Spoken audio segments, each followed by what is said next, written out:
પંચમહાલના હાલોલમાં આવેલા પારુલા સેવાશ્રમ હોસ્પિટલમાં ₹14.15 લાખની નાણાકીય ઉચાપતની ઘટના બની છે। હોસ્પિટલના રિસેપ્શનિસ્ટ અક્ષર પટેલ સારવાર માટે આવતા દર્દીઓ પાસેથી બિલના નાણાં ઉઘરાવી તેને બેંકમાં જમા કરાવવાના બદલે અંગત સ્વાર્થ માટે વાપરી નાખ્યા હતા। ટ્રસ્ટના એકાઉન્ટનું વાર્ષિક ઓડિટ દરમિયાન આ છેતરપિંડીનો ખુલાસો થયો હતો।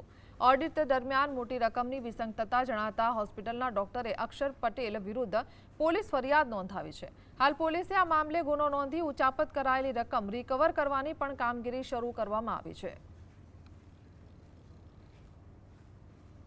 જે ધ્રુવ હિંમતભાઈ માધવાણી છે એમને એમના ત્યાં કામ કરતા અક્ષય અજીતભાઈ પટેલ વિરુદ્ધમાં જે કેશિયરનું કામ કરતા હતા એવો જે પેશન્ટના અને જે એનું બિલિંગ થયું હોય એની જે રકમ એકઠી થયેલી એ કલેક્શન્સ કરી અને એના કોઈ બિલિંગ્સ બેંકમાં ના ભરી આશરે રકમ 14,15,000ની ઉચાપત પોતાના અંગત ફાયદા સારું કરી લીધી અને બેંકમાં જમા ના કરાવી વિશ્વાસઘાત કર્યા બાબતની ફરિયાદ આપી।